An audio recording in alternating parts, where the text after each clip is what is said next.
You going to mug me? Am I going to mug you? Is that gorgeous or what, eh? And I believe I can run a decent marathon. Download Veely now.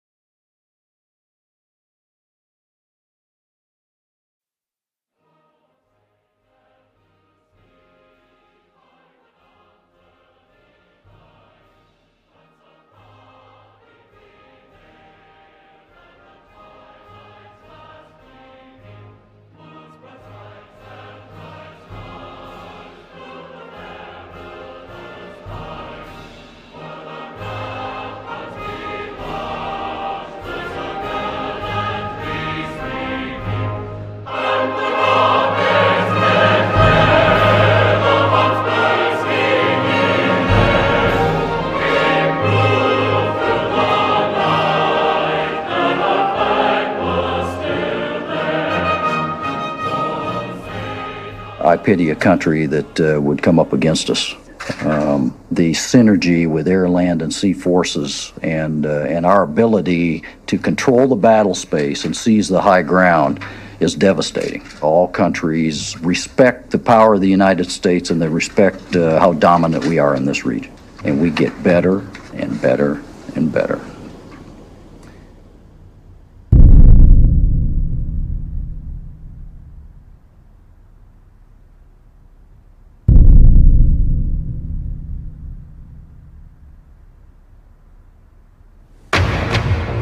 Tonight at 10, a rare glimpse of China's ambitious expansion in one of the world's most contested regions. We report from the South China Sea, where the Chinese are warning off anyone who comes too close to their building program. We continue our look this morning at what China does not want you to see. The United States says the superpower is reclaiming land in the South China Sea. The fact that we're dealing with a situation right now where the U.S., has to be much more aggressive in dealing with the Chinese government. CNN has learned that the U.S. Navy is about to send a destroyer there. Let's go to our CNN chief. CNN got exclusive access to classified U.S. surveillance flights over the islands. The threat of China is becoming big news. The media is beating the drums of war as the world is being primed to regard China as a new enemy. China's alarming creation of entirely new territory in the South China Sea is one part of a broader military push that some fear is to challenge U.S. dominance in the region.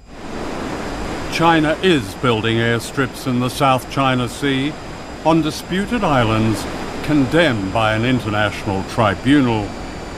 This is now a flashpoint for war between China and America. What is not news is that China itself is under threat. These American bases form a giant noose encircling China with missiles, bombers, warships, all the way from Australia through the Pacific to Asia and beyond. I mean, if you were in Beijing looking out, you stood on the tallest building in Beijing and looked out at the Pacific Ocean, you'd see American warships. You'd see Guam is about to sink because there's so many missiles pointed at China. You'd look up at Korea and see American armaments pointing at China. You'd see Japan, which is basically, Japan's a glove over the American fist. I think if I was Chinese, I'd have a little to worry about American aggressiveness. And we have China surrounded, and we're doing more all the time to try and keep it surrounded and deepen that containment of China. But China presents a fascinating case of a country that is independent, doesn't have foreign bases on its territory, growing very rapidly, not as rapidly now as it did for 30 years, but still the second-ranking economy in the world. We have an adversary. And that adversary is China. And that adversary, unless there is dramatic reform inside China, will be our enemy someday. One myth, I think really that needs to be dispelled is that somehow China's aiming to replace America and going to run the world. It's not. Well, first of all, the Chinese are not that stupid.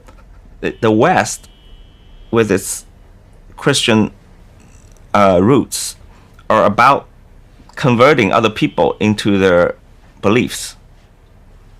the Chinese are not about that. It's just I'm not degrading the Western culture. I'm just pointing out the inherent nature, the DNAs of two different cultures. The Chinese 2,000 years ago built the Great Wall to keep the barbarians out, not to invade them.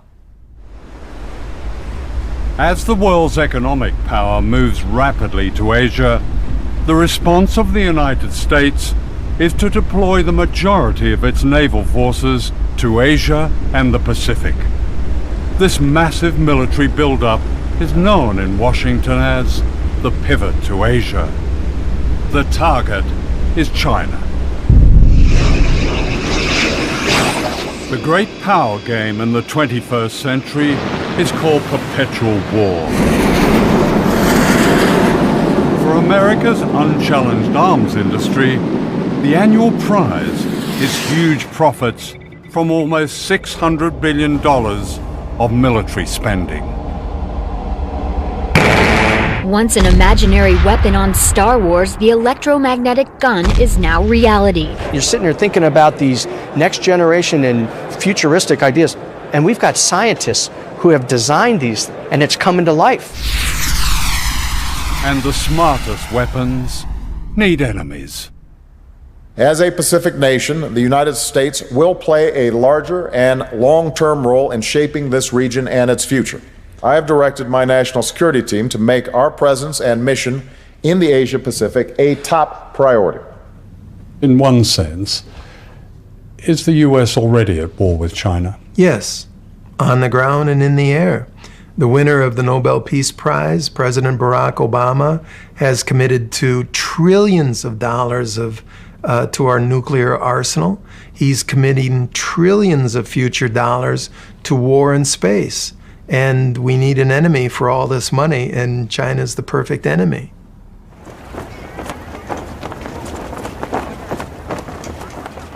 The aim of this film is to break a silence. The United States and China may well be on a path to war, and nuclear war is no longer unthinkable. In a few years, China has become the world's second biggest economic power. The United States is the world's biggest military power, with bases and missiles and ships covering every continent, every ocean. China is a threat to this dominance, says Washington. But who is the threat? This film is about shifting power and great danger. It's also a film about the human spirit and the rise of an extraordinary resistance among people on the front line of a coming war, where the words "never again" have an urgent meaning for all of us.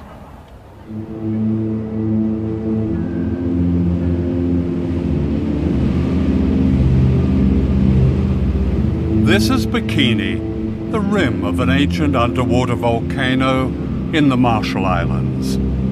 With its necklace of 23 islands, Bikini is a place of beauty and silence and menace. Look closely where the Emerald Lagoon suddenly falls into a vast black hole. This is the crater of one of the greatest man-made explosions, the hydrogen bomb they call Bravo. It vaporized an entire island and poisoned almost everything and everyone. As our plane flew low, we seemed to touch its deathly void.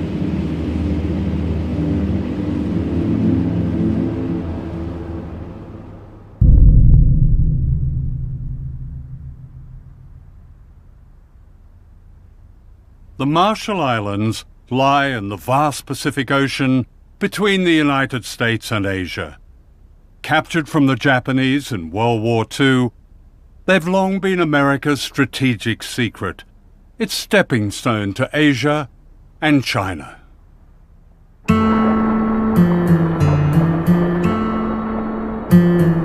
People here sustain themselves for thousands of years with abundant fish, breadfruit, and coconuts. They were skilled navigators who sail by the stars. Westerners might call this paradise. En un paio di qualche, e che non me ne Jangan kalang olip kay. Menang iyan namin nga naya to ka namin. Kamanga to kay na kanay. Baru ko na menang kilabero.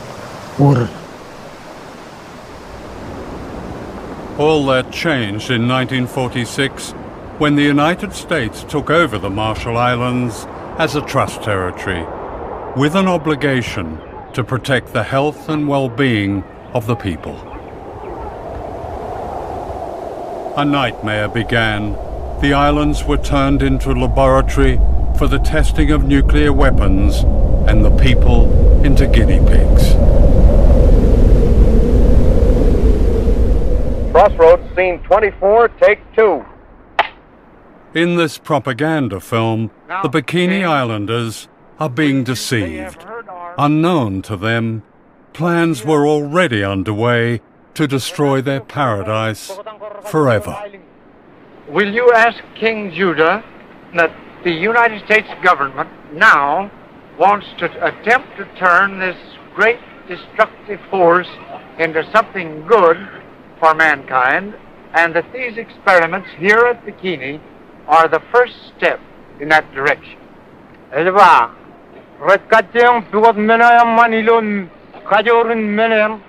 Tell him that's fine. Everything being in God's hands, it must be good.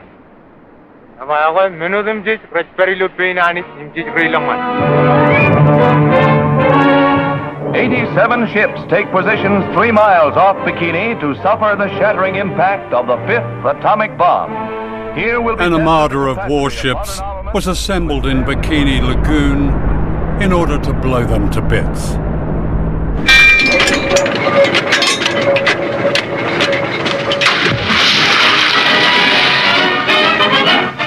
The decks of the 73 test ships anchored in Bikini Lagoon are scenes of feverish activity as scientists plot experimental programs designed to furnish data on blast effects of the mighty atom bomb. Animals of many kinds Animals were strapped to their decks like a perverse Noah's Ark. The experiment was to see how they died, how they burned. Special ointments are applied to determine their protective quality. Other parts of the exposed areas being left bare to the atom blast. 3, 2, 1.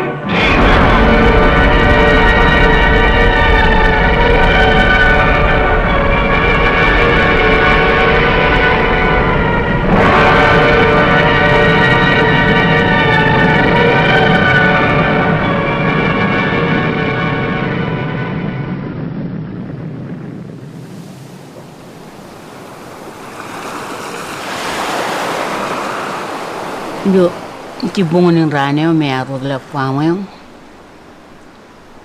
Kami kiri, rong jaga ingin, ani pulak, enot an pulak pamay. Akem jayita, kemu je yurutongam lag diutongan nabut ilo jimarong rane. Kami iloan enot iya, puyin kain kalara oleh kain kalara enot ngai iya kan merek pulu, green, yellow. Ilo tereo ilo menako ijo terangan pen rutoro rar kakai riri him chang him ketire lo an mo ilo cipunganin ngam parte ko kayri kamjang arti manrawan melaron jaga ini kan ko kamjang ilam nak boleh nor pertuan pada pano nanin kakil jaro jaga jat nanin kakil enangan enoti.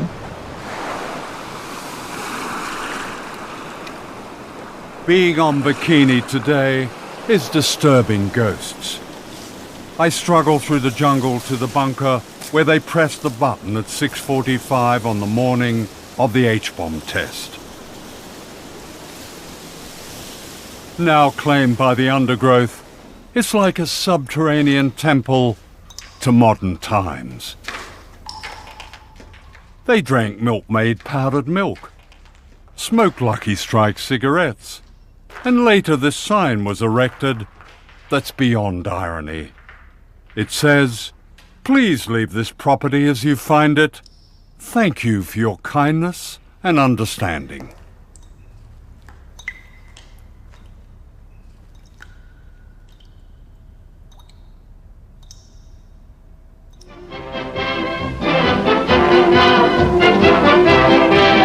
The Mamsells give their all for their art, and you can just bet that audience is giving with the Wolf Calls. The Bikini, named after the atomic explosion in the Pacific. The Bikini was an explosion everywhere. In 1946, the Bikini swimsuit was launched to celebrate the nuclear explosions that had destroyed life on Bikini Island. The inventor of the bikini, a Frenchman, made his fortune. Today, a bikini body is promoted in magazines as an object of desire and good health. The bodies of the people of Bikini and other islands are the most irradiated in the world. All these women have had thyroid cancer. Iwa kami ang alam tudo ilo ay wilayo. Emlalo puyinan mengo poda ko wandeldak. Yenga lelo ping pobo kami ang tudo. Ja pobo poda ba ngai jowo para. Em pobo mledon. Dor ngai bara lagi libang. Elin cetrana kala kargo dalak. Elang armi jerar temdak rar tairia. Ilo pongoneo ajuri rorar dari yang menang tereu. Elang rar panai. Today, Bikini is unfit for human life. Radiation poisons the food and water. Our shoes registered unsafe on a Geiger counter. The abandoned cemetery looks out to where the sun rose one morning, then rose again as apocalypse. The equivalent of one Hiroshima bomb was exploded in these islands every day for 12 years. A scarred beauty has returned to the island, but the people haven't. Exiled to barren islands, many of them starved. In 1968, President Lyndon Johnson told them it was safe to go home.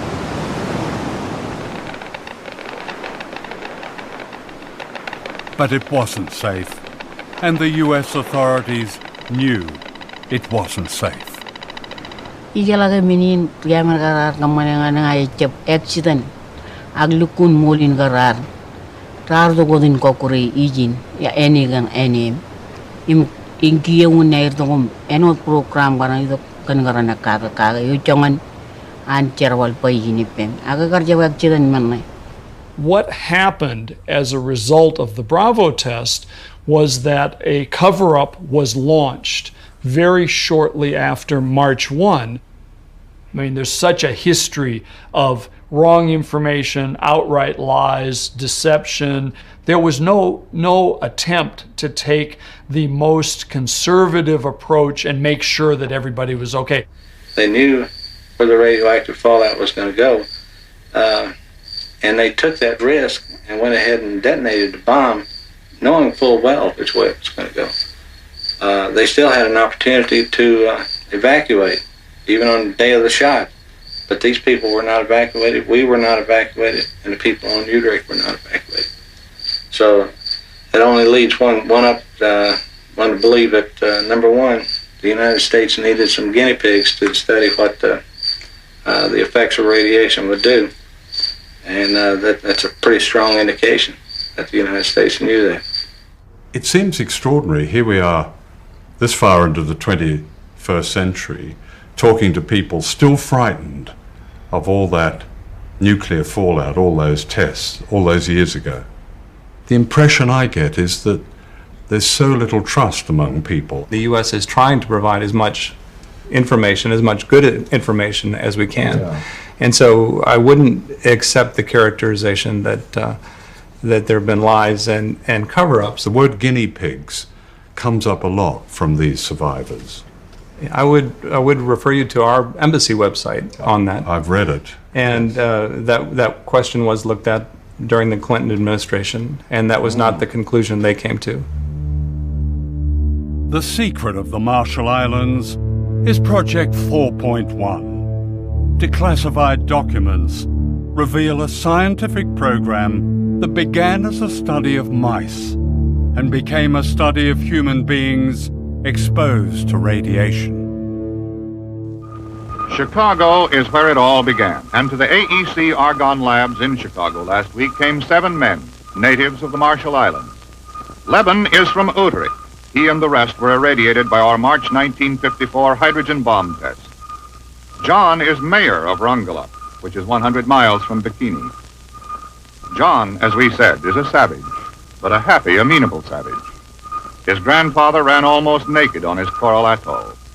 The white man brought money and religion and a market for his copra. John reads, knows about God, and is a pretty good mayor. The Iron Room is a radiation detector for human beings. Inside, John, the mayor, whose first visit to the white man's country meant San Francisco cable cars and Chicago skyscrapers and streamlined trains, whose first visit to the white man's country meant the Iron Room.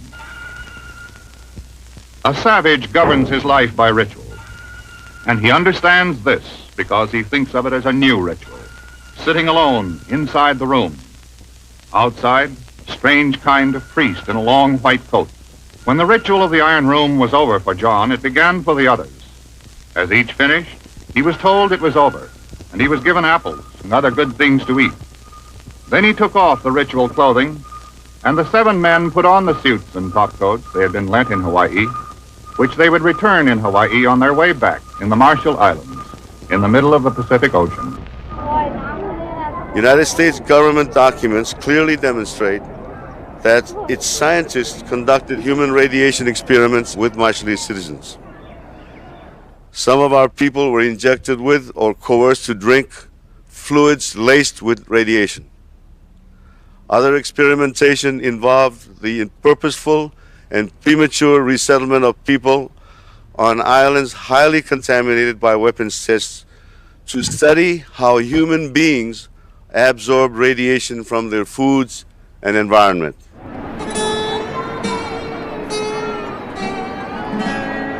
These people are guinea pigs. They are part of the experiment Project 4.1. They're being returned to Rongelap, an island 100 miles from Bikini, by the US Navy. They were told repeatedly it was safe to go home. This happy couple believed they were going home to safety. The man is John Anjane, the mayor of Rongelap, the happy savage from the Iron Room in Chicago. His wife is Majua, and this is their baby son, Lekoj. They had no idea of the horror that lay ahead. They are being returned to an island described by a US atomic energy official as by far the most contaminated place on Earth. He added, "It will be interesting to get a measure of human uptake when people live in a contaminated environment." The people of Rongelap remained on their poison island for 28 years as guinea pigs, the objects of regular scientific examination. Ngay chập nó cũng malele lang nangan mi ray walo pera kan kay ngay chập ta ray jajak ta nangan mi gin ray walo jan cancer mama arbar thyroid per lelok ni menu kon thyroid me ngay chập rar chep apredi etan value chadu rara apredi im is bar reaction terus ada kan terus mi ngay chập ta make chuan accident kan ta la li lu tan The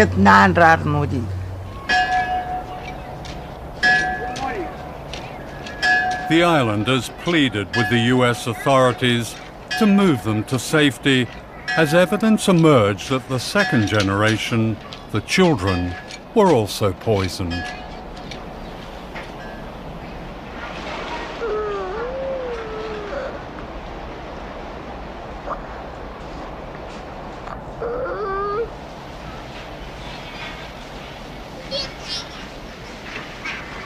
Desperate to leave, the islanders called on Greenpeace to rescue them. This ship, the Rainbow Warrior, moved the entire population to an uncontaminated island.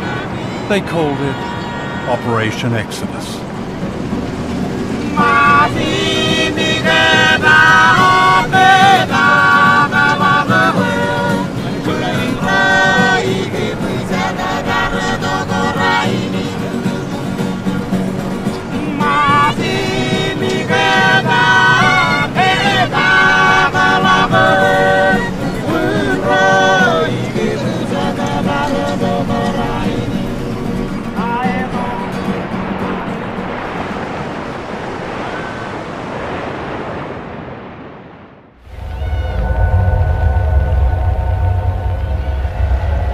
This is Dr. Robert Conard, a leading medical scientist of Brookhaven National Laboratories. Conard devoted his distinguished career to examining the islanders.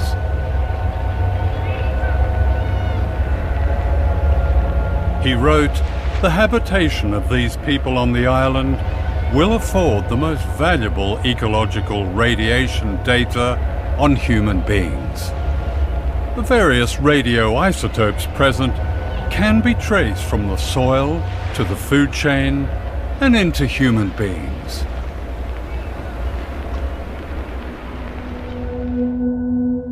Dr. Conard gained the trust of whole communities. When he brought the islanders to New York to be examined, he showed them the sights and had them over for a barbecue.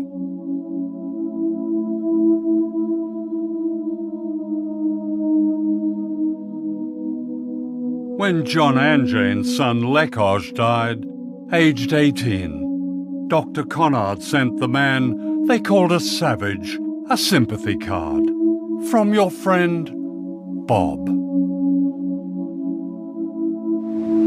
In 1957, Majua Anjane was the smiling young woman seen here on her way back to Rongelap, unaware of the danger she and her family faced. This is Majua 28 years later, grieving the death of her son Lekoj from radiation poisoning.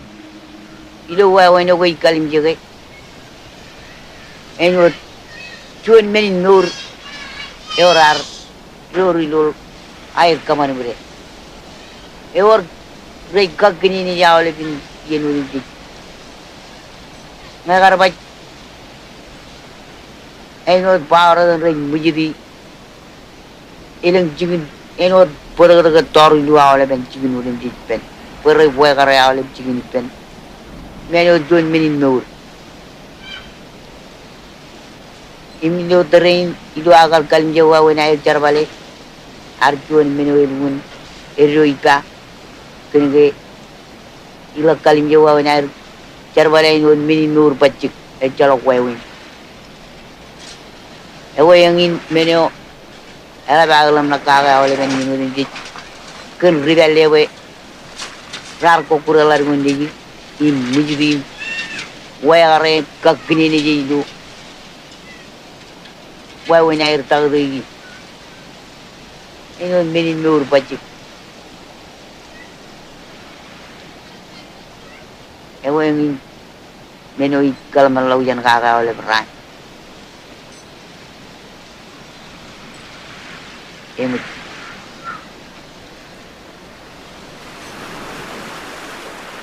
Like her son and her husband, Majua died from a virulent cancer.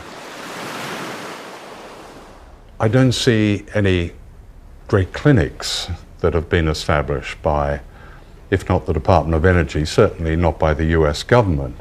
There's a clinic downtown in Mount there's also a whole body counter. You can have the plutonium in your body measured as well. Anyone can for free. This is the plutonium measuring shop, where they'll tell you how radioactive you are. People waiting to be tested are welcome with a video showing their islands being blown up.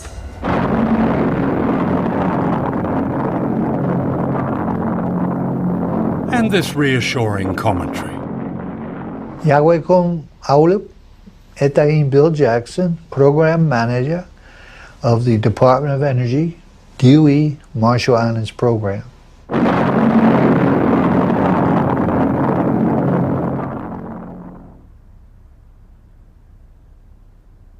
This is Rinok, a refugee from the poisoned island of Rongelap, whose family owned land and lived a secure, prosperous life. Now she lives in a shack in the capital, Majuro, with her children and grandchildren. She has no water, no sanitation. Alang ka na rin ang pagkurente ni. Ngayon ito na natin bukod kaya naman natin. Kurente ni mo chiverwache. Emi kita kaya chuan ni mo yung mo jakaka. And power, she has electricity? Yeah, yung mo yung kaya nga chuan. Ito charo. In 1986, the United States granted limited independence to the Marshall Islanders on condition that they accepted a mere $150 million compensation for the damage caused by nuclear testing. A claims tribunal was set up and soon ran out of money. An appeal to the US Congress more than a decade ago still awaits a reply. Ilagay pag icap kariri ngarai menen merong paglalu na yun akalabi kadolay rang nai per uyaki mga.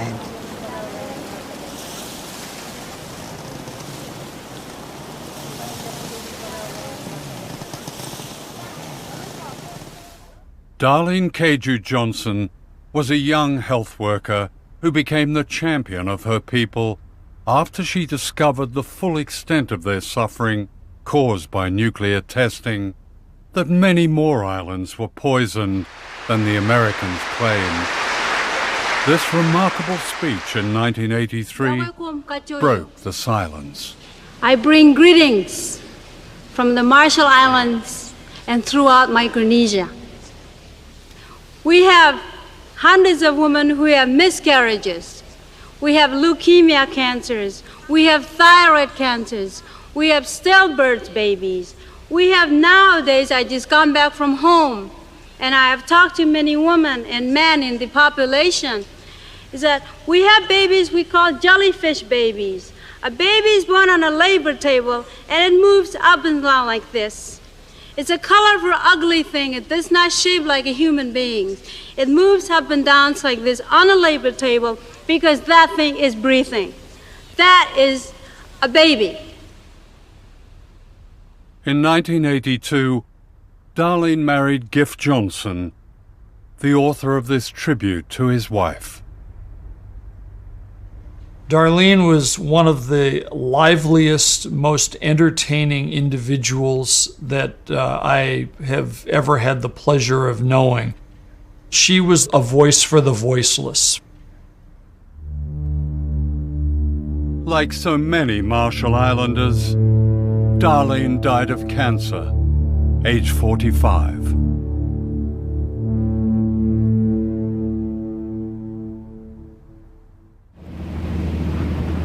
This is the largest of the islands, Kwajalein, occupied by one of America's most important and secretive bases. Known as the Ronald Reagan Test Site, it's a missile launch pad that commands the Pacific Ocean all the way to Asia and China.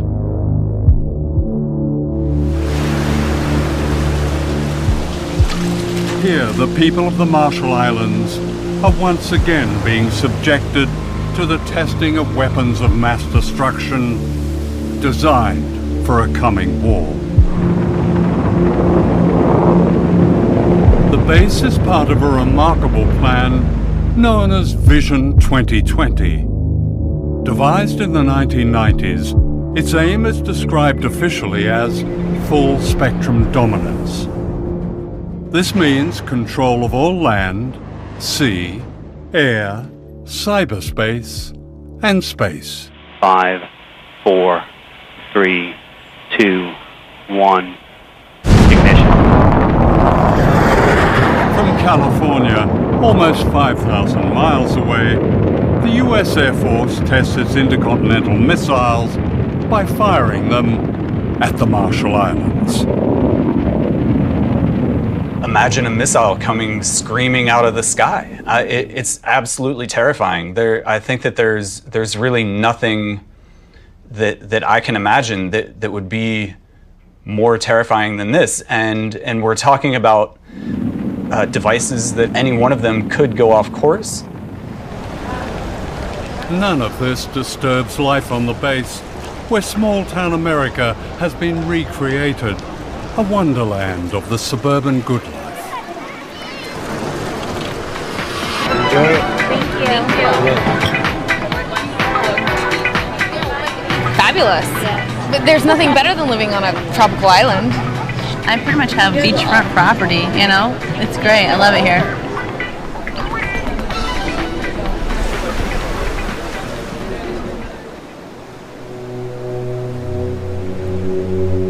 Just across the bay is Ebi Island. Known as the slum of the Pacific, more than 12,000 people live here on a strip of land less than a mile long. Many of them refugees from what is now the missile base and from islands poisoned by nuclear testing. Every day, people from Ebi are brought to work on the missile base to water the gardens and the golf course. Then they are ferried back to their poverty. This is apartheid in the Pacific.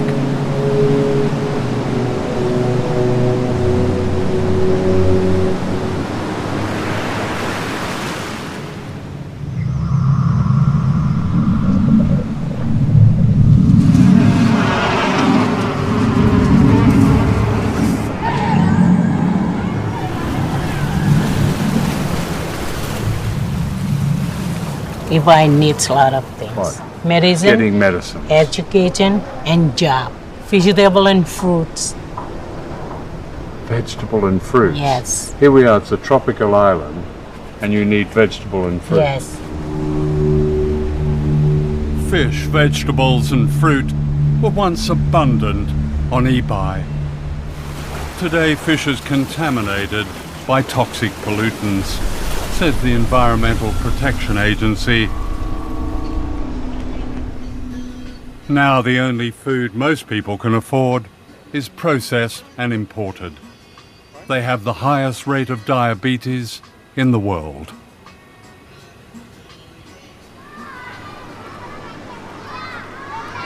When someone gets really ill, do they go to the hospital over on the base? Because they've got a pretty modern clinic over there.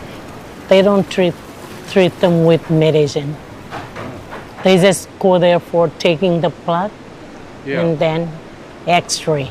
So what happens when somebody is seriously ill? They cannot do anything. The most consistent example given is the example of the Ronald Reagan missile site and Ebi next to it. On the Ronald Reagan missile site, there's a vivid example of the United States, golf courses and swimming pools and all kinds of amenities. Right next to it is what is called the slum of the Pacific. It's a challenge. Ebi is in great need right now. We've talked about infrastructure. One of the projects the U.S. is working with our Australian colleagues and with the Asia Development Bank is a sewer and water project, desperately needed for Ebi. Ebi is overcrowded, the schools need repair. Actually, the US military did a survey back in the 70s and found that the sewers didn't work and the water didn't run and the electricity wasn't there. It only happened not all that long ago. They found almost exactly the same thing. Why hasn't that been fixed? There's complete agreement that Ebi should be a priority, and not only because of the current activities of the Ronald Reagan Space and Missile Defense Site, but there's also now an additional component that is providing for global security, and that's the Space Fence project by the Air Force.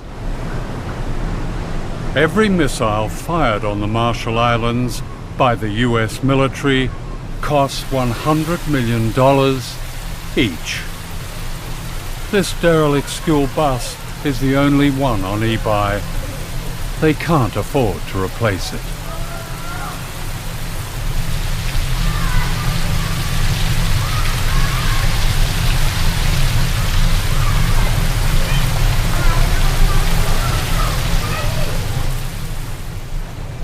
The base is not good for us.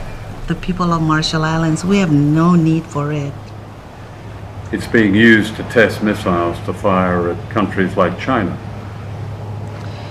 Yes, and anywhere else if they want to. What would you like to see happen there? I want our land back.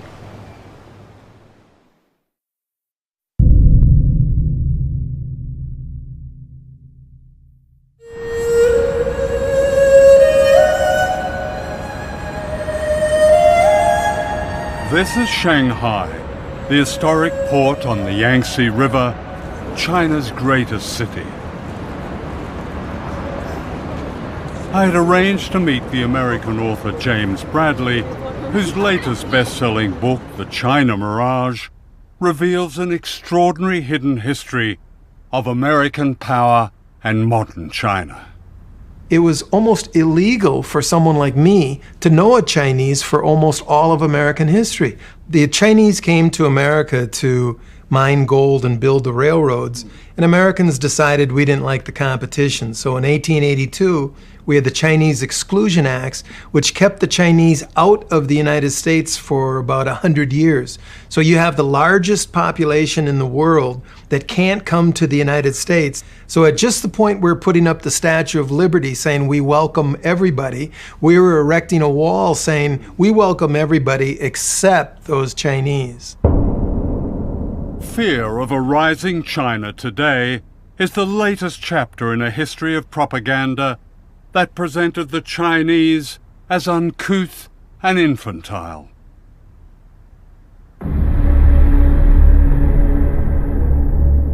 To Western popular and political culture, the Chinese became the yellow peril, and racial stereotypes bore the constant theme of fear and threat.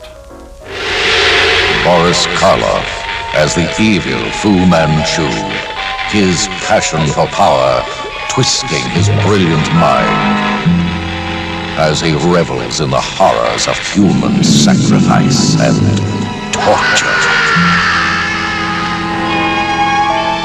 Behind the mask of Fu Manchu. This caricature of an entire people concealed another agenda: opium.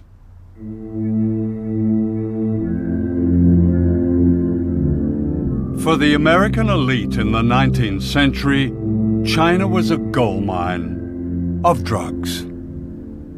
Warren Delano, the grandfather of Franklin Delano Roosevelt, was the American opium king of China. He was the biggest American opium dealer, second to the British. He welcomed the first American ship into China to help out with the opium wars. Much of the east coast of America, Columbia, Harvard, Yale, Princeton, were born from opium money. The American Industrial Revolution was funded by huge pools of money. Where did this come from? It came from illegal drugs in the biggest market in the world, China. Let me get this right. The grandfather of arguably the most liberal president, Franklin Delano Roosevelt, was a drug runner. Yes, sir. Franklin Delano Roosevelt never made much money in his life. He had public service jobs that were very lowly paid, but he had yachts, he had summer homes, he had mansions in New York City. The kids went to private schools. He inherited a fortune from Warren Delano, his father, who was the American opium king of China. If you scratch anyone with the name Forbes in their name, John Forbes Kerry, Secretary of State John Forbes Kerry. That's the present Secretary of State. Yes, sir. You'll find opium money. His great-grandfather was an opium dealer. How big was opium money? Opium money built the first industrial city in the United States, Lowell, Massachusetts. It built the first 5 railroads in the United States. Opium money all over the East Coast, but it wasn't talked about. It was called the China trade. And if you go to various museums, you can see teas and silks exhibited, and they keep quiet about all that big opium money. In the scramble to get opium money, China was invaded and colonized by Britain and the other imperial powers. Foreign armies grabbed whole swathes of China. This is the American army in Tiananmen Square, Peking, in 1900. Great cities like Shanghai were taken over and declared concessions, and foreigners lived a life of privilege and luxury amidst terrible poverty imposed on the Chinese.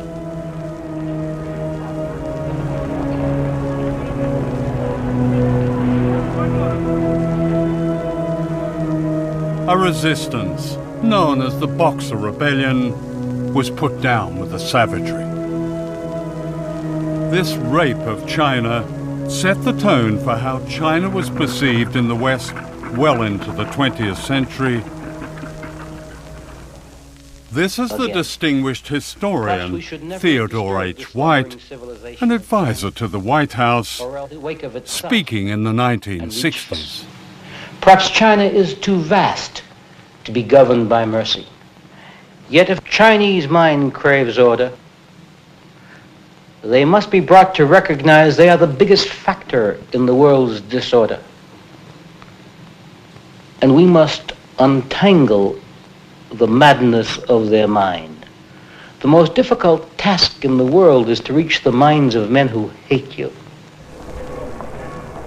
What White was really complaining about was the loss of a China that the Imperial West could dominate, and the defeat of General Chiang Kai-shek, who with his famously powerful Christian wife, Mei Ling-sung, guarded America's interests in China. That is, until they were thrown out in 1949 by a communist revolution led by Mao Zedong.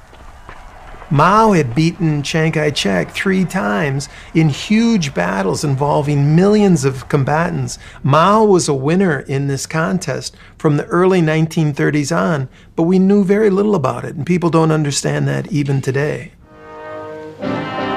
Shanghai hears the message clearly as foreign businessmen board up their shops. Go now, go quickly, for communism marches. Take what you can, but flee. In pell-mell haste, the Western powers evacuate the city they have built, for good and bad alike must leave.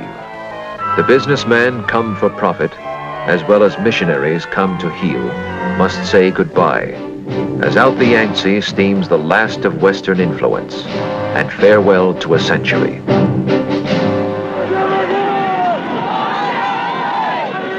Even today, it's difficult to understand the paranoia ignited by Mao's revolution. As we look at China on the map, we can see that China is the basic cause of all of our troubles in Asia. I believe that for the sake of our safety, it is necessary to be prepared for the possibility of a Chinese missile attack on the United States. One of the myths about Mao is that he was an implacable enemy of the capitalist West.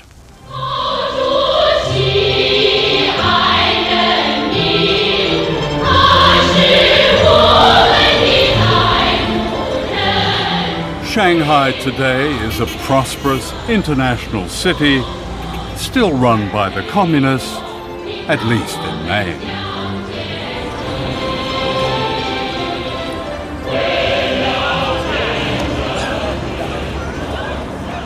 When I was last in China more than a generation ago, the loudest noise was the tinkling of bicycle bells. Mao had just died, the streets were dark, the universities were closed. The chaos of the Cultural Revolution had given way to a great silence. "We're exhausted," was the freest comment I heard. Coming back, the change is barely comprehensible. Here in Shanghai, the freedom bears no comparison. Yes, there are issues with human rights, especially the right to speak against the state and challenge its power. Since I was last here, millions of people have been lifted out of poverty, many of them into an entirely new middle class. This epic is still barely understood in the West, or should that be willfully misunderstood? The truth is that China has matched America at its own great game of capitalism, and that is unforgivable. One measure of China's new capitalism is the Uran Rich List. This league table of China's mega-rich is published by Rupert Hugenworth, an old Etonian whose Chinese name is Huran. He's received many awards, including China's Man of the Year. This year, 2015, has probably been the most extraordinary year of wealth creation in the history of China again. You know, I've been doing this list for 15, 16 years. I've never seen a year like 2015. You know, normally for £200 million or $300 million, we find, say, about 800,000 people. This year, 2015, it's doubled. There'll be more dollar billionaires known about in China than in the US. So the US, up until now, has been the leader in terms of business, you know, the most successful business tycoons in the world. China 2015 will have overtaken the US, so amazing.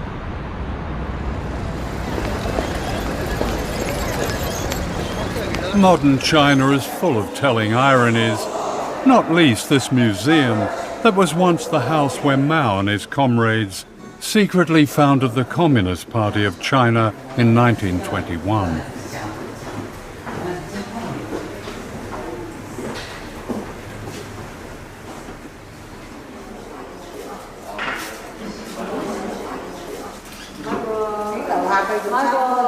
Today it stands in the heart of an exclusive, very capitalist shopping district.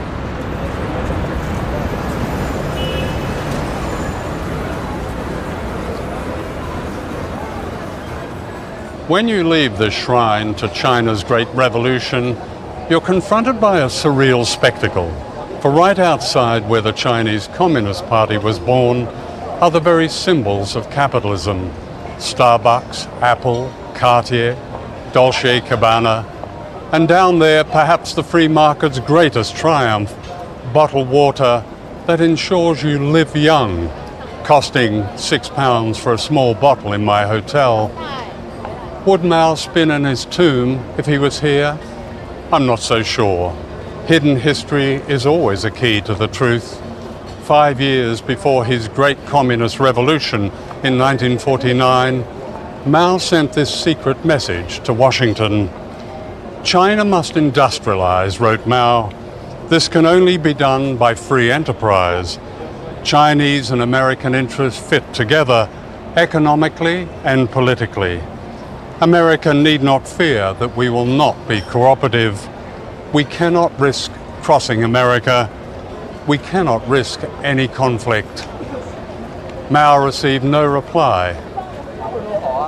Nothing has changed.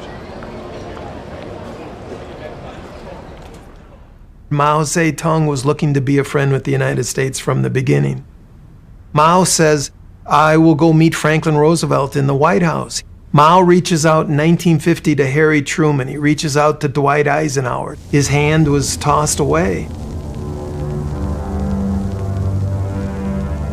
This opportunity that might have changed history, prevented wars, saved countless lives, was lost because the truth of Mao's overtures was denied in the Washington of the 1950s. State Department officials who had carried Mao's messages were condemned unjustly as communist traitors. Everybody who knew Mao, who spoke Chinese, was gone. In the 1950s, the State Department had no employees who spoke Chinese. It's resulted in us not having relations with the #1 most populous country in the world. In 1979, this man, Deng Xiaoping, became China's paramount leader. He said, "Socialism does not mean shared poverty." This was code for the most radical reform since Mao's revolution, the return of capitalism to China, but this time controlled by the Communist Party. To be rich is glorious, Deng was reported as saying. America was now threatened by the emergence of a vast image of itself.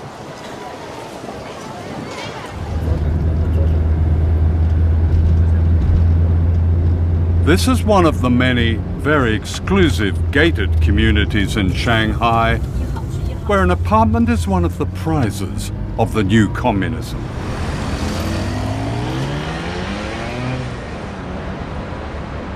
I had arranged to see Professor Zhang Weiwei, a close aide to the late Deng Xiaoping, the man who changed China. Deng is really extremely long-term visionary, a leader with exceedingly long-term and strategic vision for his country, for his people. And China is still following that path. Yeah.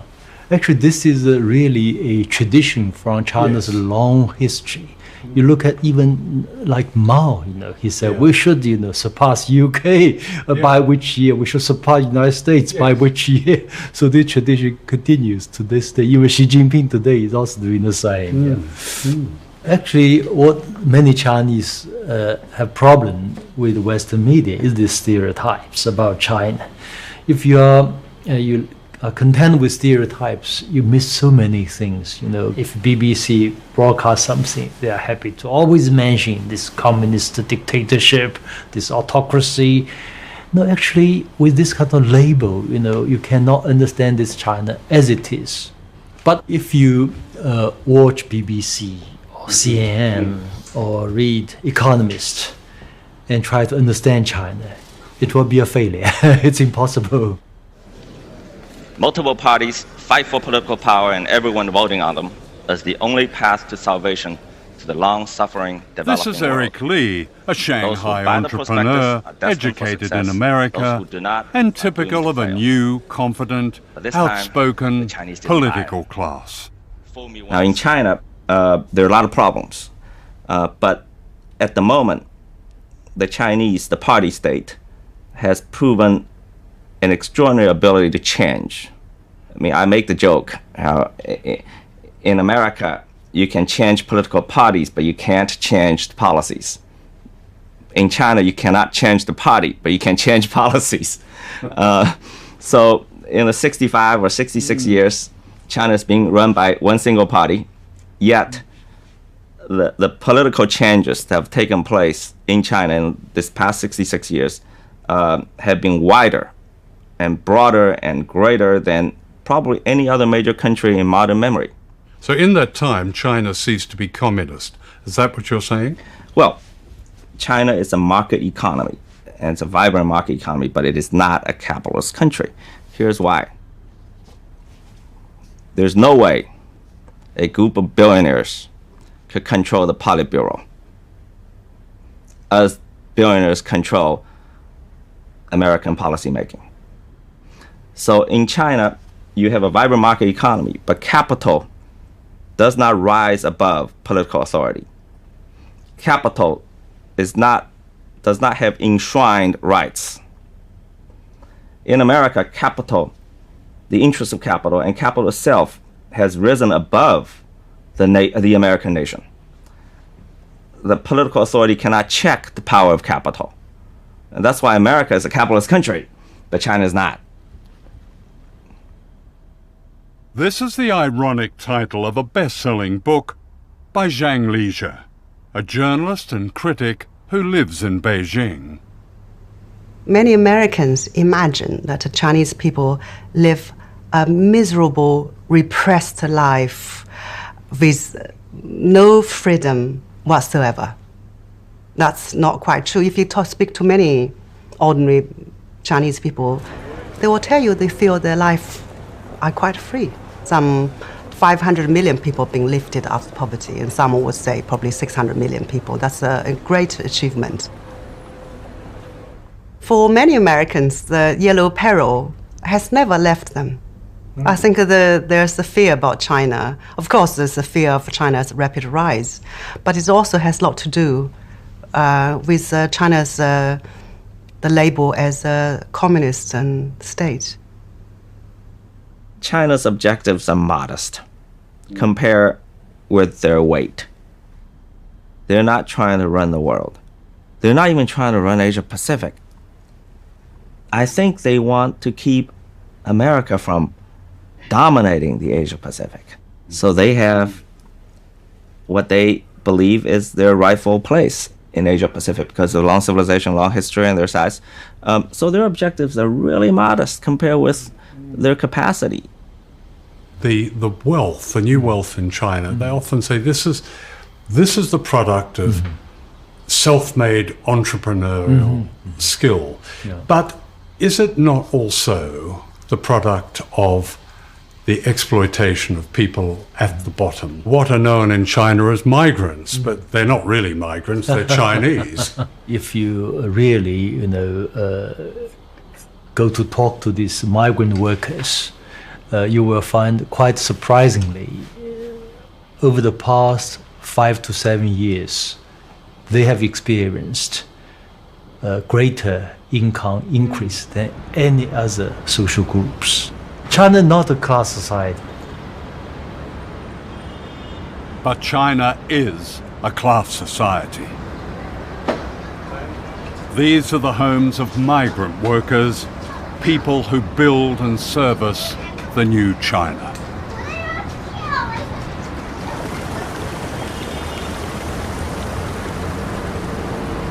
Here it's not uncommon for 3 families to share one tiny flat.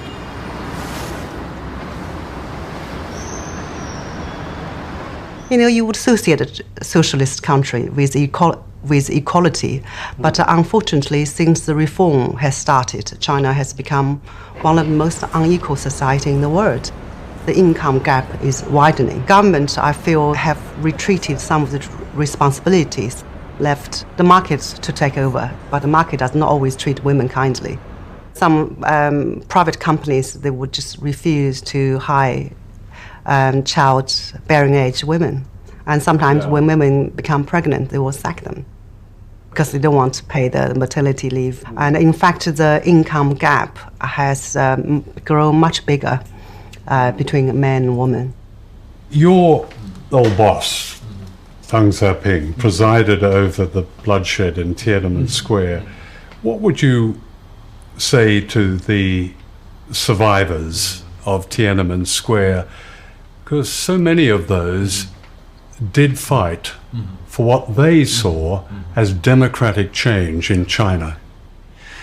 In 1989, there were 2 political forces. One was those represented by the Chinese students. Their hero was Mikhail Gorbachev, who happened to be in Beijing.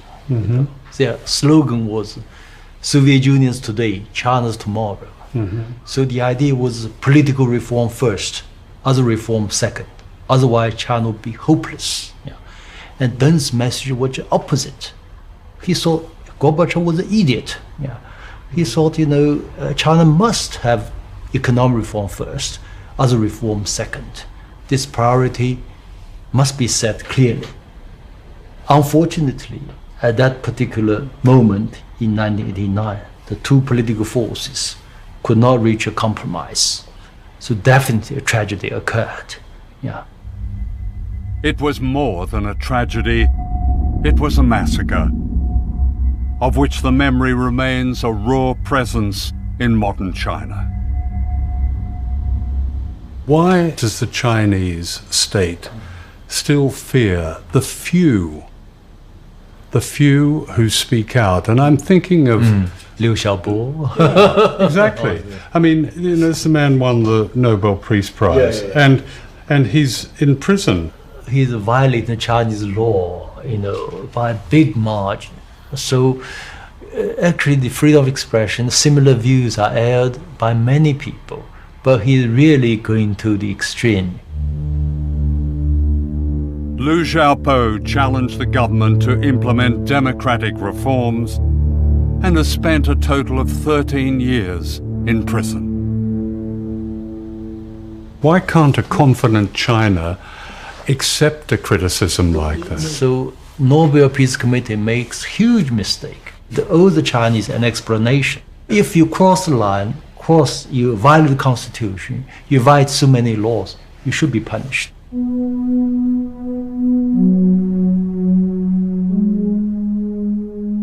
And yet in China today, the spirit of protest and dissent lives on in different forms. In 2015, strikes and community protests and activism reached record levels. This resistance is seldom reported in the West. So there are lots of protests in China. Typically, for example, land being grabbed by officials for commercial development, and the farmers are not being compensated properly. Yeah. But the farmers now know more aware of their rights, so they protest. Or young workers from the factory, they demand a better wage or better working condition. But many of the protests, they are economic driven, not political driven. They are regional, not nationwide. So this kind of things will unlikely develop into real movement, or so-called, you call that revolution. Yeah. So the Mao's revolution was the last revolution? Well, never say never.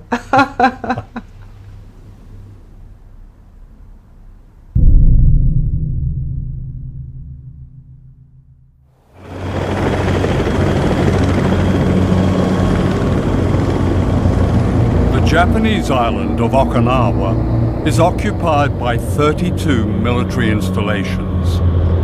From here, the United States has attacked Korea, Vietnam, Cambodia, Afghanistan, Iraq. The sky is full of planes and helicopters.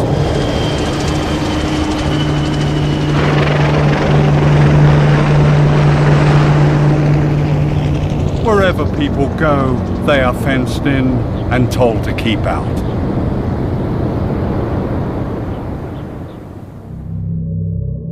Okinawa is the front line of a beckoning war with China.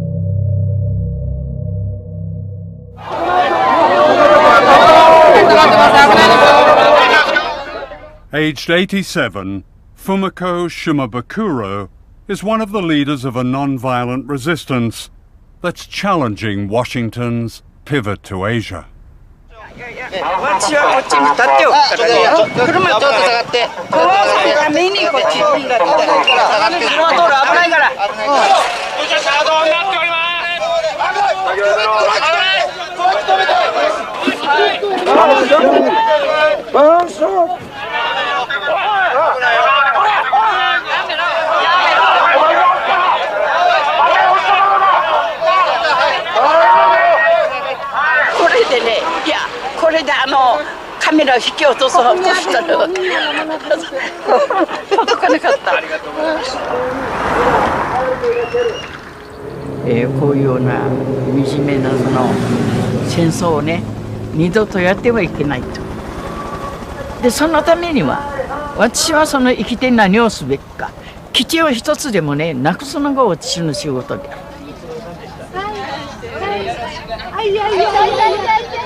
Fumiko is a survivor. A quarter of the civilians on the island were killed in the American invasion in 1945, and a fear of war has been passed through the generations.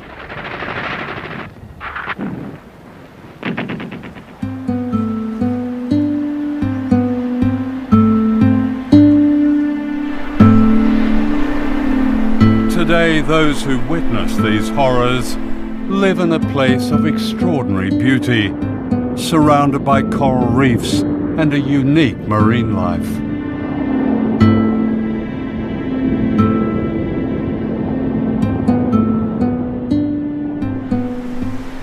It was here in Henoko Bay that the survivors of World War II sought refuge. And it's this they're now fighting to save.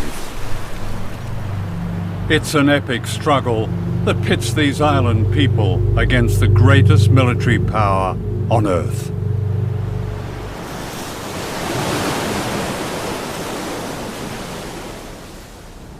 This is the office of a former governor of Okinawa, Oto Masahide. What he has done is create not so much a museum, but an appeal to the outside world to understand the resistance in Okinawa, to understand the suffering, to read its hidden history. It begins in 1945 when the Americans invaded. Here is General MacArthur arriving in Okinawa.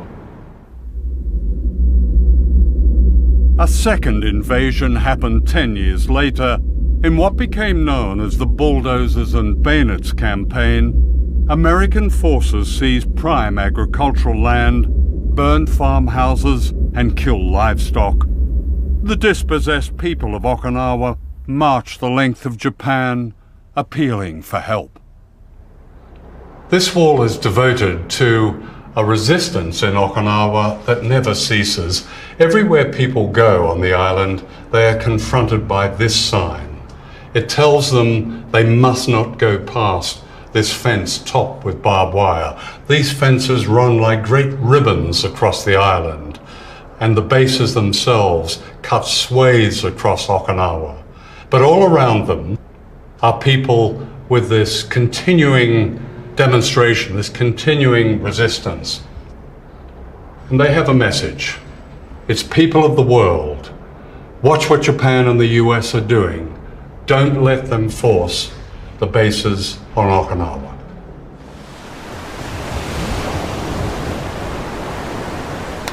というそしてね、沖縄はずっと戦後ずっと基地はもうこれ以上の基地負担は嫌だと言ってきたことを日本政府はアメリカに対してはっきりものを言っていない。アメリカにもいい顔、沖縄にもいい顔してる。だからそれに対して腹が立ってちゃんとアメリカにものを言ってくれという気持ちでいます。だからここにジュゴンの保護区を作るためにはここに基地があったらできません。だからその基地はですね、国がもたらされてくるという民話があります。でその民話の中にジュゴンがですね、担い家内の幸からその幸を担い家内からその死者をですねがやってくるというふうに言われています。その担い家内から死者を連れてくる時にですね、ジュゴンの背中に乗ってくるというふうに言われているんですね。All this will be lost when much of the bay becomes concrete runways for bombers at Camp Schwab, the huge US Marine base behind this fence.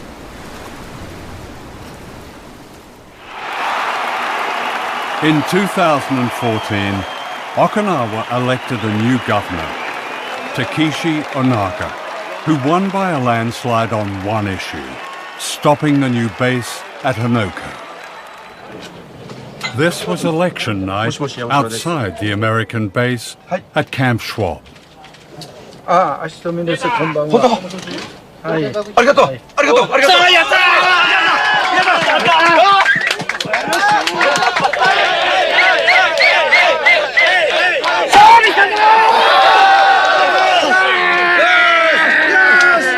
勝利。なんとも言えない涙が出てきました。自分たちが頑張った分、でもね、これからその基地がなくなるまで私は頑張りたいと思ってます。本当に今日は生きていてよかったと思います。はい。We shall overcome. We shall overcome someday.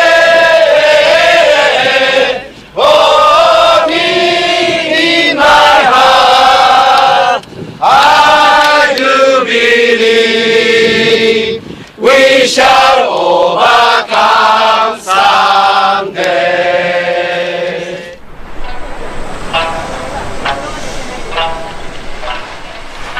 The New Year's celebration of their victory was bittersweet. The government in Tokyo resented this unprecedented challenge to its authority. The issue is now in the Japanese courts. Japan's Prime Minister, Shinzo Abe, has also made clear that with the backing of his powerful patron America, he wants to reawaken Japanese nationalism and reclaim its military power.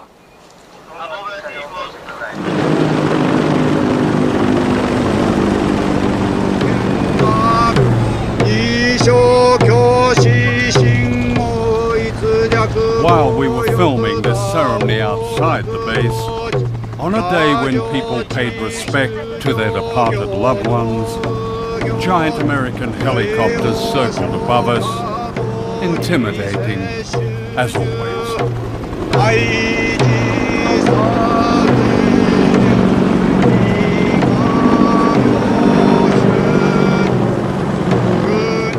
The threat of these low-flying aircraft is a constant presence in Okinawa. Teachers often can't teach because of the noise and the fear.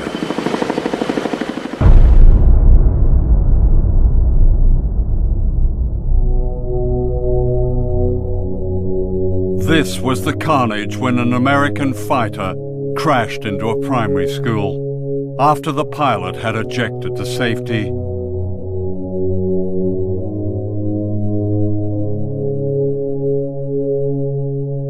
Haru Akira, age 7, was terribly burned. これは10時半頃かな。それでメソールだったからマスターサードかな。その方が石川に教授って時落ちていますので宮森校に行ったんだけどどこにいるか分からなかったんですよその当時。それで人から「あきらくんは病院中部病院に行ったよ」という人が「あきらはあっちにいますよ」と言ってそれして行ったから焼けているようにして焼けてもう一目見るだけでも苦しくても全くヤギさんが焼け焦げている状態でした。それ話したくないですよね。Akira suffered throughout his youth and died from his injuries, aged 21.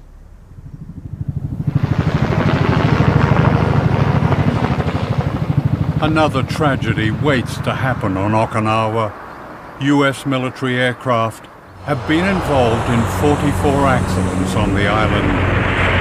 The latest threat is this hybrid plane, the Osprey, notorious for its safety issues.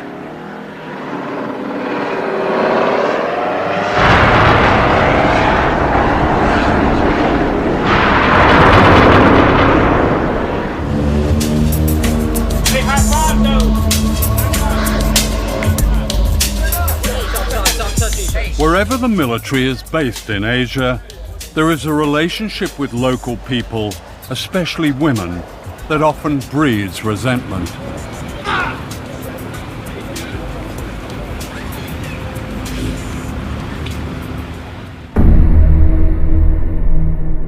In Okinawa, this resentment ignited a riot in 1970. Scores of American GIs were pulled from their cars, which were set alight. For Washington and its compliant ally in Tokyo, it's this kind of insurrection that they fear.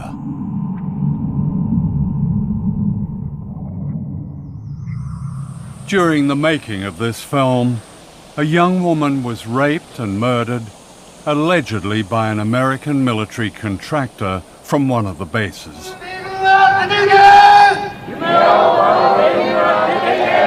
It was the latest of thousands of cases of violence, and it brought massive crowds into the streets, demanding an end to the military occupation of their country.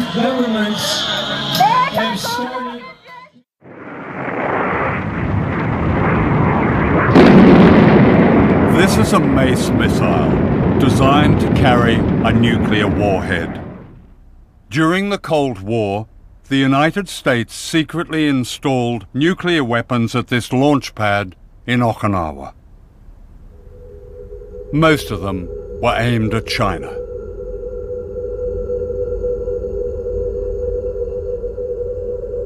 Today, the nuclear missile site is run by a Buddhist organization, the Soka Gakkai, as a peace museum. In 1962, the atomic weapons loaded on the missile was almost launched.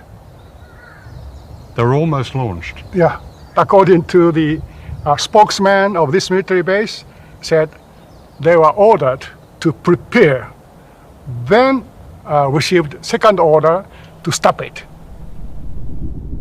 One of the American servicemen whose job was to fire the Mace missiles has since revealed that China was a nuclear target during the Cuban Missile Crisis in 1962. We were told that we had to launch all the missiles, but we only had one missile headed towards Russia, and we did not see why we should have to involve the other countries. The captain suggested that everybody crack the doors open, so it would take less time to launch a missile if the doors were cracked open. One of the launch crews was on the point of firing their missiles when a duty officer suspected the order was false. The launch officer on the B side was told to send 2 men over there with 45s and to shoot anybody that tried to launch until the situation was resolved. And it would only take like 15, 20 seconds to run the distance between the two command centers. So those 2 men kept that whole crew at bay while we made a decision as to what to do. And it wasn't very long, maybe 2 or 3 seconds later, where a very nervous major came over the intercom issuing the stand down order. And then we just kind of looked at each other like we could have exterminated the whole planet. The major who had given the launch order was quietly court-martialed and dismissed from the Air Force. That morning is just as familiar to me and as clear as yesterday morning is. And this is 53 years later. And how clear blue the sky was. And it was just some very light clouds, and there was a perfect breeze blowing and a perfect temperature. I did not know what the temperature was, but it just felt perfect. And we were all just kind of taking it in and taking in the smell of the air and the sea and the land mixture together, and everything smelled so beautiful. This is very interesting because it shows the cities in China where these Mace missiles were aimed at. Yes. Which ones do we have here? This is Okinawa Island. So within 2,000 kilometers, you find Peking or Beijing, Xi'an, UK, and Hong Kong, Shanghai, Taiwan, Taipei, and Pyongyang, North Korea, within the range of missile.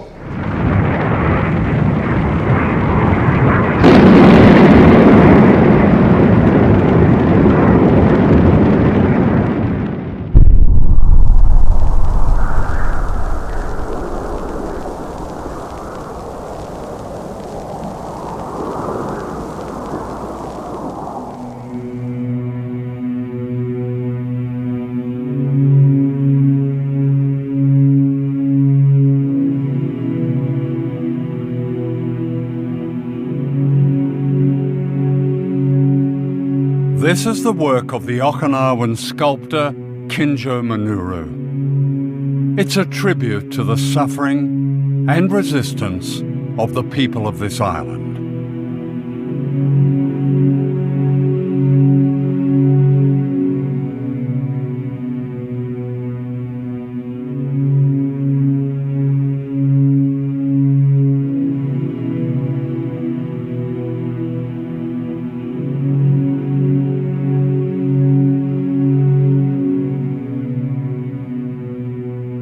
more than 1,000 miles away, on the Korean island of Jeju, these symbols of struggle are hauntingly similar. The work of Korean sculptor Ko Gil-chun represents another fight of island people for freedom.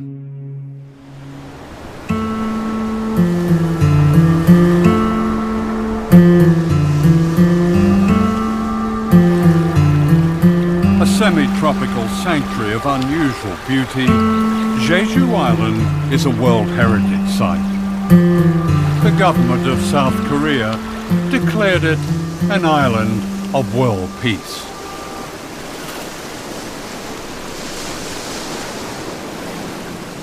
But on this island of peace has been built one of the most provocative military bases in the world, less than 400 miles from Shanghai.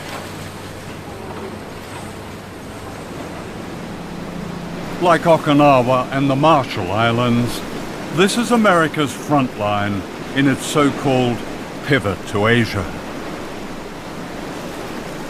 Here in once unspoiled Ganjung village, the South Korean Navy has built a base for American aircraft carriers, nuclear submarines, and destroyers equipped with the Aegis ballistic missile aimed at China's defenses.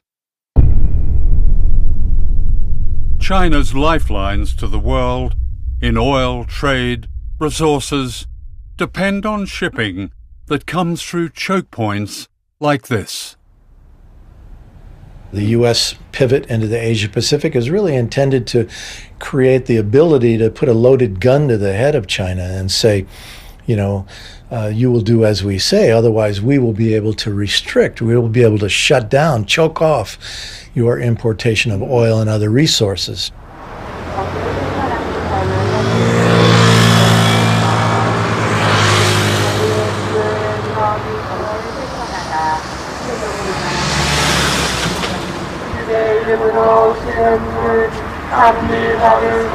For 9 years, every day, often twice a day, these Catholic priests have staged a mass that blocks the gates of the new military base on Jeju Island.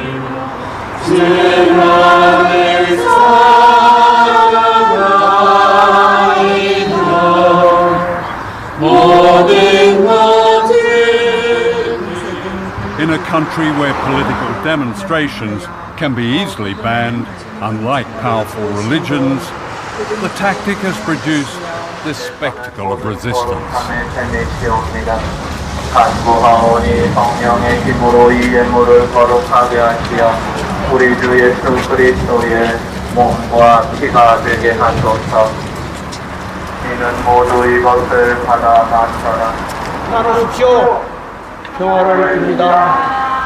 Father Moon Jong-hoon has led the fight to stop the base being built,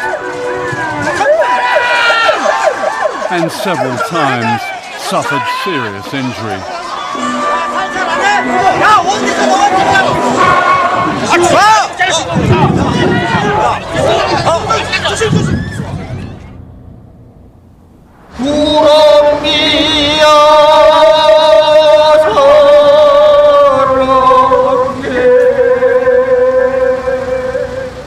I sing 4 songs every day, before Mass, during the Mass, at the end of the Mass, and the end of the Rosary. Yeah. The content of the song is very beautiful. The writer and the composer is the musician from this island. So I love him very much. And he gave me the song that I practiced. And I became a master to sing that song because I practice every day. Well, you sing it with such passion.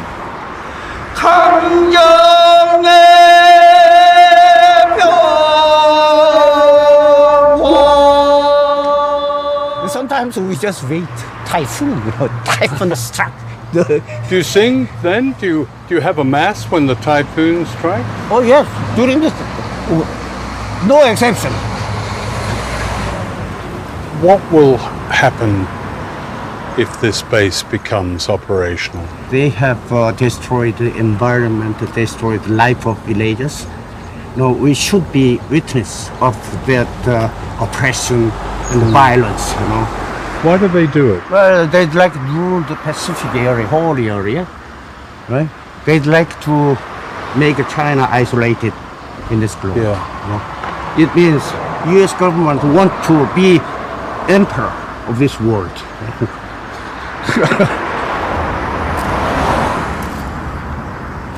Meanwhile, a Quaker called Mr. O joins them with his own ritual of protest, accompanied by an artist called Wildflower.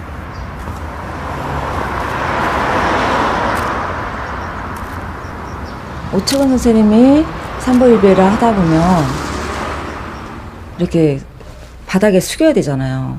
그래서 차들이 올 때 못 볼 수 있어요. 매우 위험하죠. 그래서 제가 뒤에서 좀 눈에 띄게 이렇게 하고 있으면 그런 교통사고를 막을 수도 있고요. 저도 제 바느질이 명상이라고 생각하거든요. 실제로 그 뇌파가 명상할 때 거의 비슷해요. 바느질할 때. 저는 저 해군기지가 명백하게 미국의 전쟁기지라고 생각해요. 그래서 대칠과 더불어서 우리나라 한반도 남쪽, 전쪽, 서쪽으로 미군 기지가 들어있어요. 그래서 저는 이 제주가 마지막 이 이 서해안 쪽으로 전쟁 벨트를 지었는데 그 벨트의 맨 마지막이라 생각을 해요. 그럼 당연히 이거는 중국을 겨냥하고 있기 때문에 중국과의 분쟁 또는 이쪽 동북아의 평화를 정말 위협할 수 있는 그런 기지라서 이게 가장 큰 위험이라고 생각을 해요.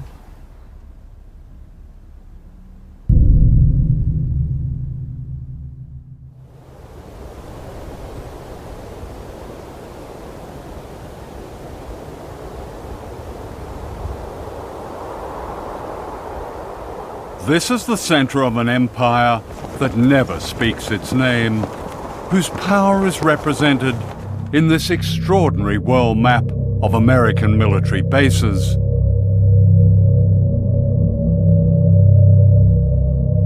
"4,000 bases in the United States, almost 1,000 bases spread across every continent." The archipelago of empire, the bases that we have around the world hidden in plain sight, are the real territory of our empire. But at the same time, we maintain independent governments in Japan or South Korea or Germany. They don't have autonomy when it comes to foreign policy. So it's a very sophisticated and effective system whereby we pat ourselves on the back for helping to midwife democracy in Japan and Germany and South Korea and various other places, while keeping the lid on in that we don't know what these countries would do if they were fully independent. And the beauty of this system is that most people pay no attention to it at all. They think it's just a natural occurrence to have 50,000 American troops in Japan. There's no country that has better anti-imperial cred than the United States, and we are not trying to recreate the glories of the British Empire. We're arguing that the world is round. We have a global policy, and all nations have global rights. No ocean has ever been dominated the way the U.S. dominates the Pacific. Navy and Air Force. They claim in the Pearl Harbor headquarters of the Pacific Command, they claim to be responsible for 52% of the Earth's surface. And when you look at their logo, it shows an eagle over the Aleutian Islands with one talon coming down somewhere near Seattle and the other coming down right over Beijing. So Beijing looks at a network of bases, a real archipelago of empire that's been built up since the Korean War. You have had, and still have, an arc of of bases that start in Australia and go through the Pacific. We have no bases in Australia. You have Pine Gap, you have Darwin, and you have a new facility in Western Australia. No, to speak precisely, we have no military bases in Australia. What we do is operate with and in Australian bases. Yeah. But we're not in the basing business nowadays. There's a growing collection of what are referred to as lily pad bases. These are bases that have typically 200-300 troops, no family members, very few amenities, and are often quite secretive. They're bases that are frequently constructed within a foreign country's base to disguise it, and generally are not referred to as bases. Many of these bases have been set up to combat China's worldwide economic influence. From these bases, the United States operates a secret army in 147 countries. If you're going to be a free country rather than give in to every gangster regime in the world, you're going to have to take a risk, because those gangsters, they want to eliminate good people in the world so they can and in China they want to dominate all of the Far East. They want to dominate, just like Japan wanted to before World War II.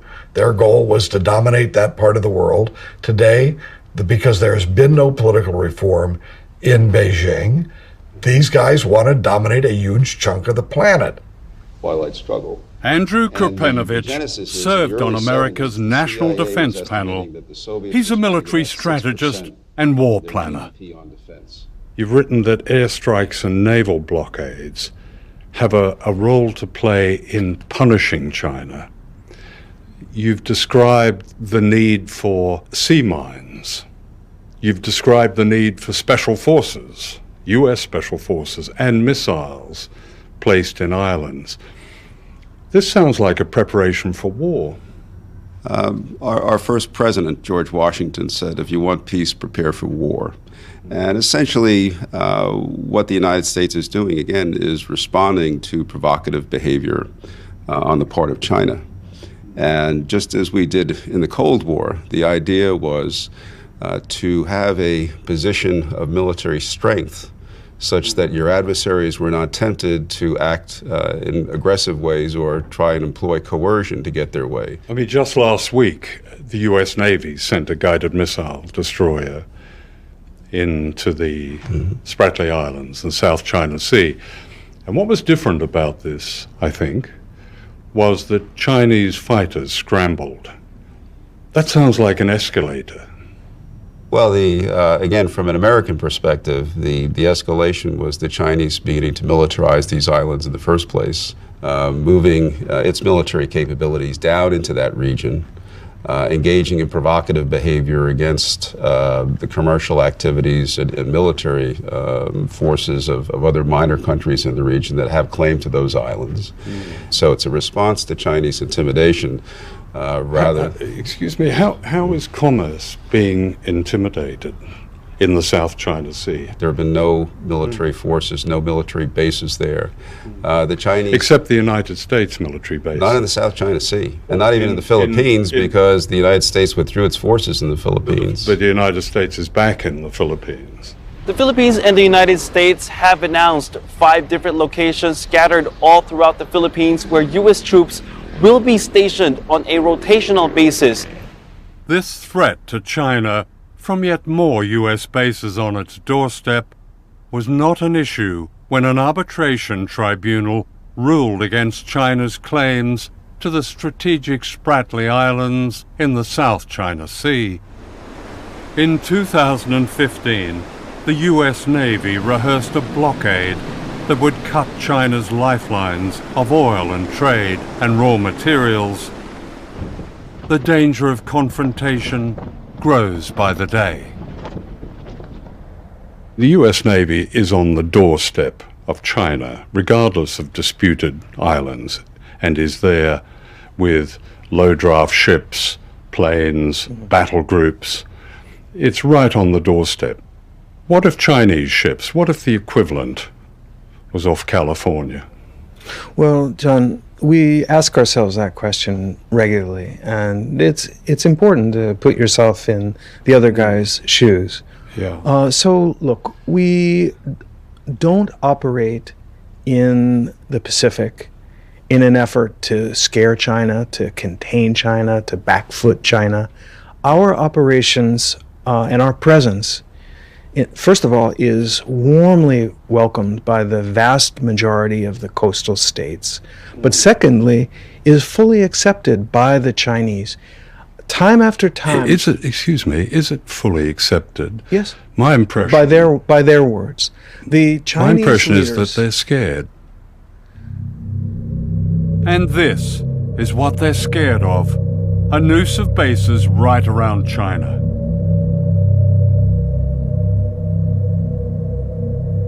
Missiles, bombers, drones, warships. A provocation of war. Today, I state clearly and with conviction America's commitment to seek the peace and security of a world without nuclear weapons. Under Obama, nuclear warhead spending has risen higher than under any president since the end of the Cold War.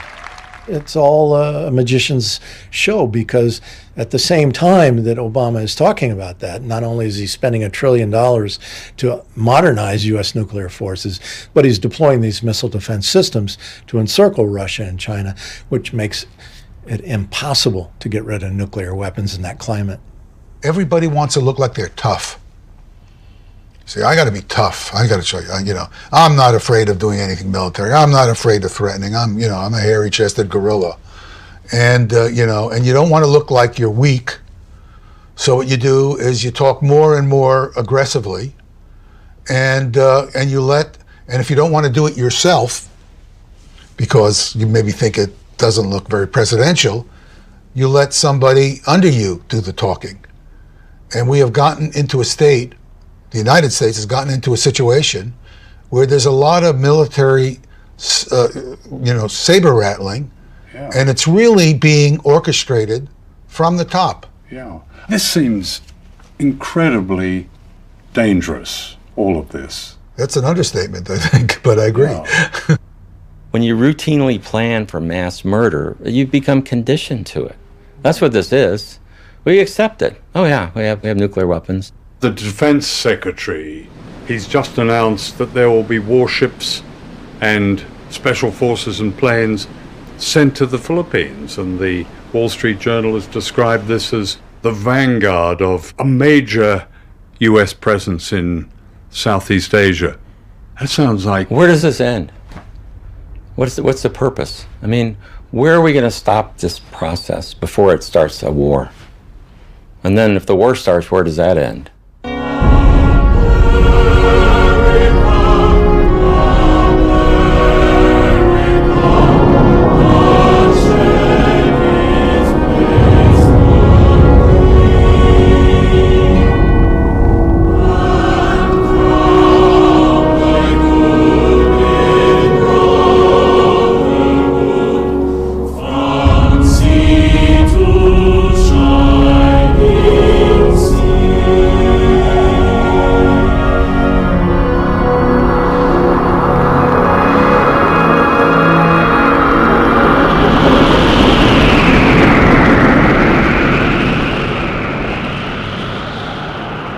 The scientific studies that I teach by the scientists that predict that the Earth can be made essentially uninhabitable from nuclear war, the scientists have been begging the Obama administration, well, they wouldn't say begging, but they've made multiple requests to meet with them and discuss these predictions because they're peer-reviewed studies, and they've been turned down over and over again.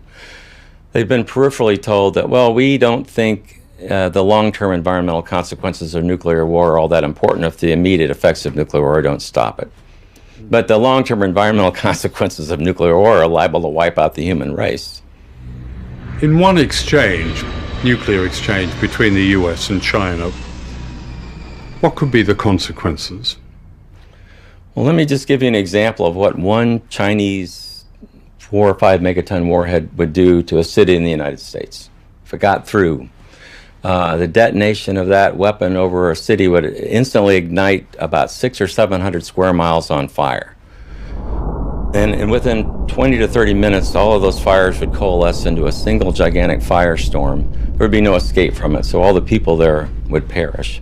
So the U.S., with, say, hundreds of nuclear weapons on Chinese cities.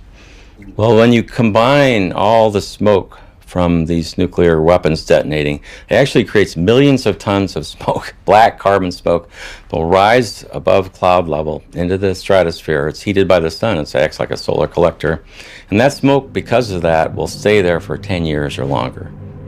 And what the smoke does is it blocks warming sunlight from reaching the surface of the Earth. And it becomes so cold in a matter of just a couple of weeks that the temperatures will fall below freezing every day for 1 to 3 years. And it will become too cold to grow food crops for at least 10 years or longer.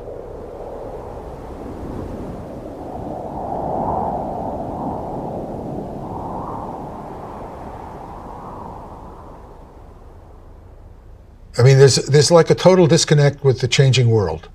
You have a giant rising power, in this case China. Why would you expect a giant rising power to not want to have more control over its destiny? What we should be doing, in my view, is trying to cultivate a sense of friendship and cooperation, and we can have our differences with them. If we think they're doing something in trade that we don't like, let's have it out with them. But this saber rattling is the worst thing we can possibly do.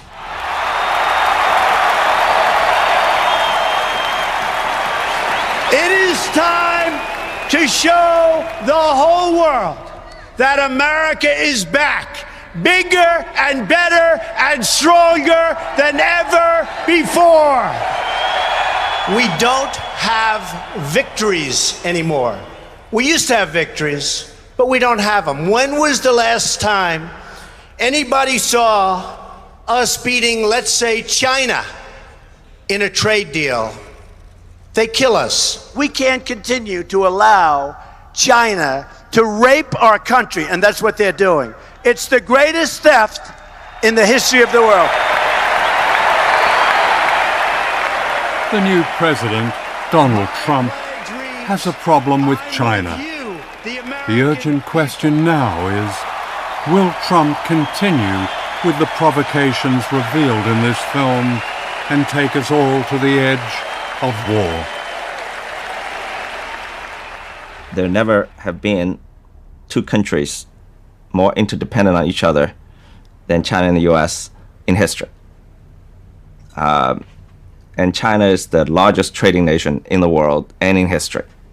So China's economy and their society and their lives are linked to the entire world, including America and the West and all the other countries. So I think interdependence between these two countries and among all the nations of the world speak to peace.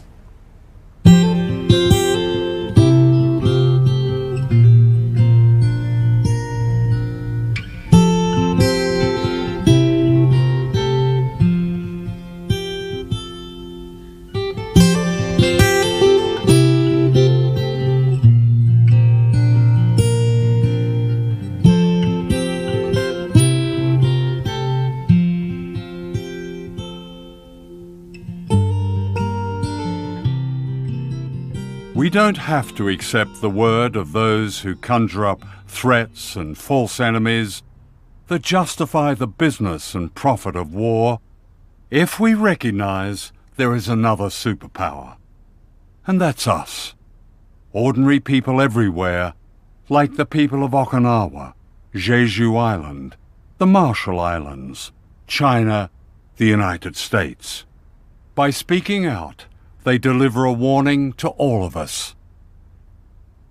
Can we really afford to be silent?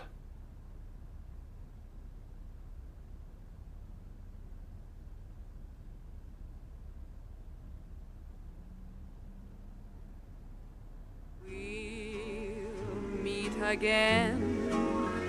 Don't know where, don't know when, but I know we'll meet again some sunny day.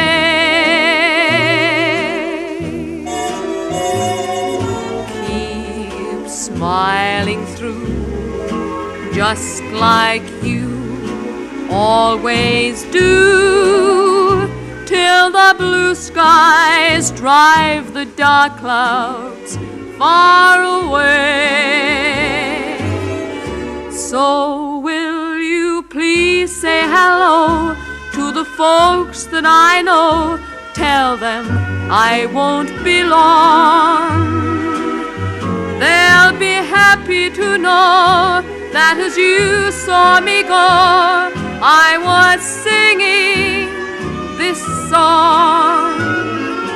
We'll meet again, don't know where, don't know when, but I know we'll meet again some sunny day. We'll meet again, don't know where, don't know when, but I know we'll meet again some sunny day.